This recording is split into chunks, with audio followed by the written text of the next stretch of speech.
Magandang araw po mga kaludi at welcome back po sa channel. So dito po sa likod, makikita nyo po, ito po, nakabili na naman po ako ng bagong solar panel na naka 200 watts po ang wattage.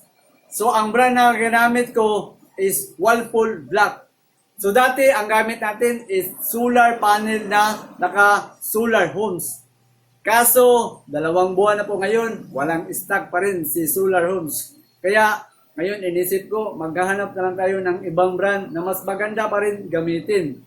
Tapos, itong klase na nabili natin, naka-bifacial pa rin po mga lods at naka-Whirlpool Black ang klase. Kasi nakabili na po ako ng Whirlpool. Pero yung walang black, pero ito, mayroong black. Tapos, ito po, galing sa Davao City ko nakita. In-order ko sa Davao. Nung una sa Whirlpool, sa Manila ko nakita, umabot ng 1 week bago dumating po dito sa Iligan City, dito po sa Mindanao. Ito, madali lang umabot. Umabot lang ng 4 na araw ang solar panel natin. Sabi ko na lang, kasi mayroong nagtatanong, bakit hindi po kayo gumamit ng 600 watts na solar panel? So, ganun pa rin mga lods. Pipiin po ako sa mga Lazada at sa mga Shopee, hindi pa rin pwedeng ipadala ang ganong kalaki na 600 watts. Ang kaya nilang ipadala ay yun ang 200 watts na solar panel. Kaya ngayon mga lods, unboxing natin. Titingnan natin kung anong klase ang Whirlpool Black na 200 watts na bifacial solar panel. So dito po sa solar panel natin mga lods, 2 po ang laman dito na 200 watts. So, umpisa nating tabasin po ito mga lods.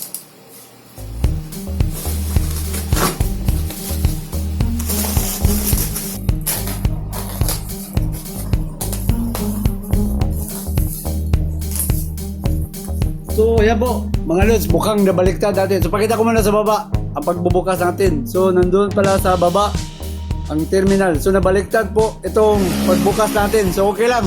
Baliktarin natin. So ayan po.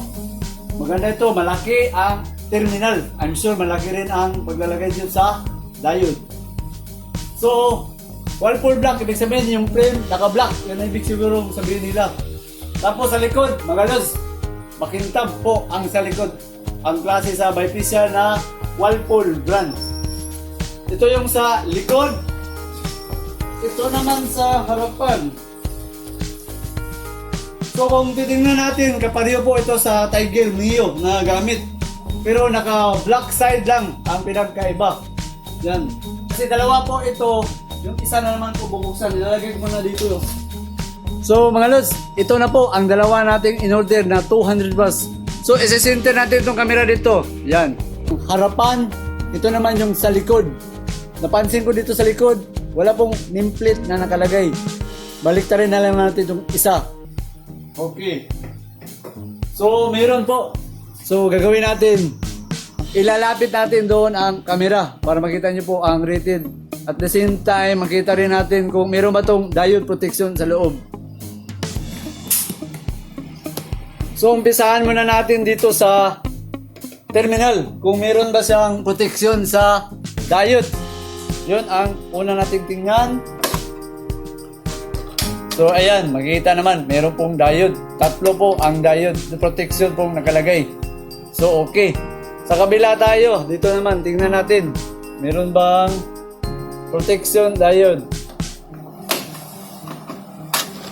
Okay, so 3 rin. Naka 10 ampere ang rated dito mga lods. Next natin gagawin, titingnan natin yung rated sa Whirlpool Black. 200 watts po ang power sa Whirlpool brand natin. Tapos, ganun pa rin ang IMP. Ang maximum power current nasa 10.2. So, standard po talaga, kapareho lang sa Tiger Neo. Tapos, yung laki po sa solar panel natin, kapareho rin. Nasa 1320 by 670 mm. To 30 mm po ang laki. So, at dito, meron pong nakalagay na nameplate doon sa kabila. Wala. So, wala nang pang nameplate siguro sila. Pero at least po, okay, maganda naman ang pagkalagay dito sa terminal natin. Tapos, ang bili ko dito, nakuha ko lang siya sa 4,300. Sa ibang mga 200 watts kasi sa Tiger Neo, mataas, 4,500. Nung hindi pa na tumaas po ang gasolina noon talaga, nasa 3,500 lang po talaga ang 200 watts ng mga solar panels sa Tiger Neo at sa Qualpol. Pero nga nagmahal, kaya ito umabot sa 4,500 plus na. Pero ito nung nakita ko sa Davao na sealer, umabot lang sa 4,300. Kaya dalawa na ang binili ko kasi nga walang stock palagi ang solar homes. So far nakita ko naman sa comment, sa section doon sa nag-comment, 5-star po ito at okay rin ang harvest. Kasi nga importante, naka-bifacial po ang gamit, hindi katulad doon sa monocrystalline. So yun ang siguro ang na-observe ko sa gamit na medyo may kataasan ang efficiency dito sa bifacial solar panel na 200 watts. Nakikita ko pang budget meal lang. Kasi kung gagamit ka ng 600 watts na solar panel, hindi ka pwedeng isa lang na maglalagay. Kailangan mo ng 2 o 3 po kayong maglalagay kasi mabigat, malaki. Pero ang 200 watts, pwedeng ikaw lang ang magdala sa taas. Kasi handi lang. Tapos ang bigat dito, nasa 10 kilos lang ang bigat. Madali lang dalhin sa taas kung gusto mong ilagay. So sa ngayon, ito 200, okay lang naman pang budget meal kasi nga hindi naman ganoon kamahalan. So dandahan kang magbibili. Katulad ng ginawa ko, so far, ang umabot na po siguro ako sa 8 na tag 200 watts na binili ko dito. Ito po mga lods, pahabo lang. So meron po akong bago na Qualpol Black at ito naman po ang Jinko Tiger Neo. So pakita ko sa inyo yung kaibahan lang sa dalawa. Kung gaano kalaki, gaano kabigat. Pero ito po, pareho po sila ng laki at bigat. Ang pinagkaiba lang yung lines nila. Kung makita mo yung lines dito sa Jinko Tiger Neo, medyo may pagkalapad. Ito na yung pagkanipis po. Tapos, mas makintab dito sa Qualpol. Compare po dito sa Tiger Neo na Jinko. Tapos yung frame niya, naka white aluminum. Ito naman sa Qualpol, naka black po yung frame. So, baliktarin natin para makita naman yun. Kasi ito yung sa likod. Sa harap naman, baliktarin natin. Based po sa experience ko, kasi nakagamit na po ako ng Qualpol at nakagamit na rin ako ng Tiger Neo. So, based sa observe ko po, kasi matagal na po ako nakagamit. Nakabili rin po ako ng Qualpol. Kaya lang naka-white frame, ito black. So, nakita ko mas malakas kunti ang Qualpol compared dito sa Tiger Neo.